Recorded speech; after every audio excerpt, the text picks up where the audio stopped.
staff were like, oh my God. But it was really good because she shook things up and got people talking, right? And gave people things to talk about. And that was really, really important. And it wasn't over the top salacious or anything like that, but it was challenging and interesting. And it was a really effective job talk because of that. We've had other job talks that have been, all on, we were hiring for a constitutional law position a couple of years ago. We've had job talks that were like 45 minutes of the most careful reading of like Hart and Negri I have ever been exposed to, which was fascinating. But by the end of it, I was like, I don't understand what you're saying anymore. I can't think of a question to ask you. So we're like, whose side are you on, Hart or Negri? I couldn't do it, right? And some people in my department loved it, but because we're a very eclectic department, it was hard for a lot of people to relate to, and so it was hard for people to have a conversation about. And it wasn't necessarily a bad job talk, but the questions that came afterwards were kind of like, there wasn't a lot of enthusiasm behind it, mostly because people just didn't feel like they had a place they could hook into. So giving people those gentle lobs, giving them places they could hook into. In my job talk, I left one piece of the puzzle unsolved, and I put it out to the group. And I said, I'm trying to figure out this metaphor that I've been playing with, but I'm not quite sure how this group that I've been researching, how they fit in with the metaphor, and I'm still struggling with it, I don't know. And half of the question time after my job talk focused on trying to solve that little puzzle that I had put out, which was great, right? Because it made sure that the question stayed quite comfortably in an area where I wanted to be. And it gave them something to talk about, right? And they had opinions and they fought with each other about it, and so it was great. And I think what it showed to them is, here's somebody who we could play with, right? And ultimately, academics are looking for good playmates. It's true. They're looking for people they can talk to about. You don't get to go home at night generally as an academic and talk to your partner for like 6 hours about this exciting new idea that you just had about, post-structuralist governance and, Malawi or something. Most people's partners only have so much patience for that.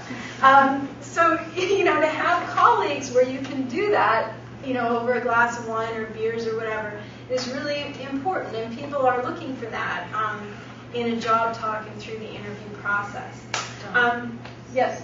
I was wondering if, because I know that people are going to have specific questions for you, I wondered if you could save some of that back for some of their questions, so that we get to Kevin and the postdoc. What time are we? My next point was going to be don't talk to me. Yes. Okay.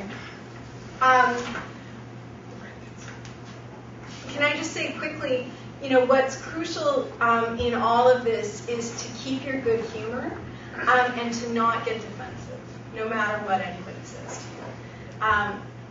Because again, it's about finding good playmates.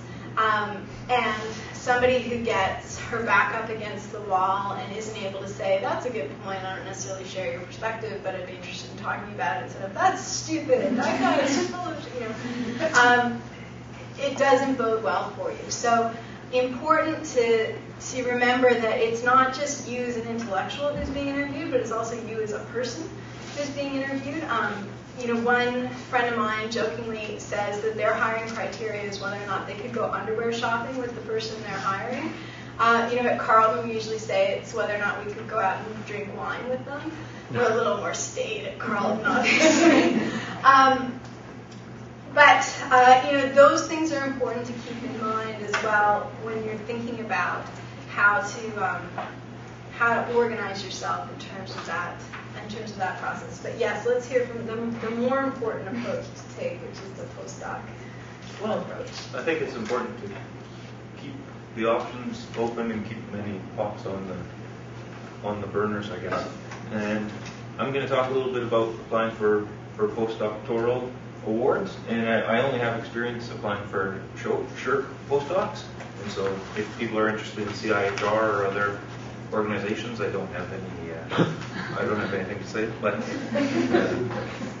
I broke this into 5 sections. I hope this will make sense. The first section has to do with the team. The second section has to do with the topic. The third section has to do with the application and the evaluation. The fourth section, just some tips after having gone through the process, stuff that you couldn't know before unless you knew someone who went through the process. And then the fifth category is kind of when and why.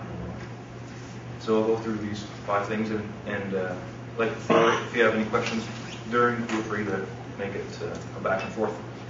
So the first category is the team, and you need to pull together a team to do this, but it's not the usual suspects.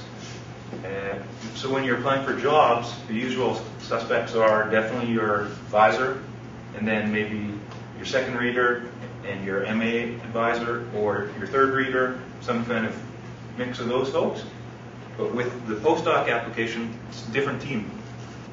Definitely your advisor is writing you a letter, and then the team it's a different team after that. The first player of this different team is your postdoc supervisor.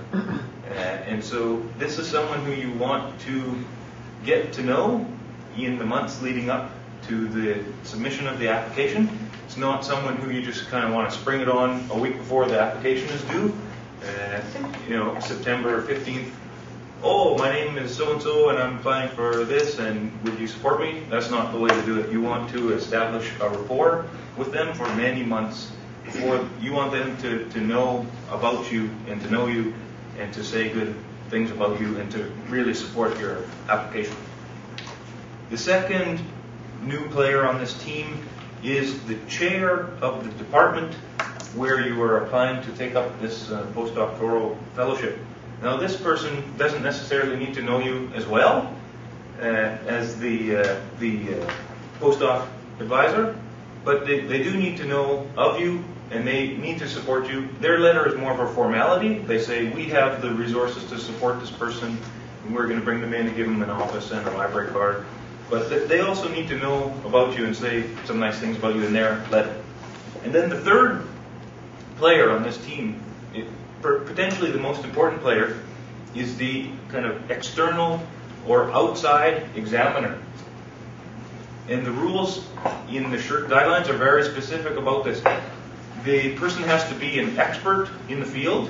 That's what the rules say. This person has to be an expert in the field, but you can have no formal relation with them prior to this application. So this is someone who has to know about your work, has maybe read some of your pieces, or they've met you at a conference, or they know you somehow, and they are going to assess your CV, and they are going to assess your application, and they are going to write a letter and submit it with SHRC that says this person's CV is like this, and this person's application is like this, and this person is really crucial in the whole process. And this is also someone who you don't want to spring this process on. You don't want to say a week before you submit the SHRC postdoc application, oh, by the way, my name is so-and-so, here's my CV, here's my application. I think you could have that letter uploaded onto the SHRC site in 7 days.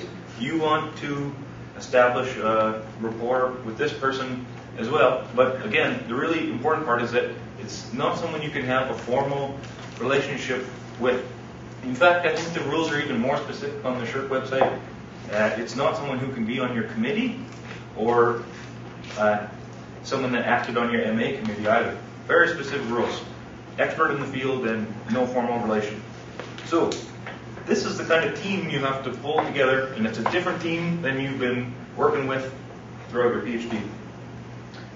Second category is the topic.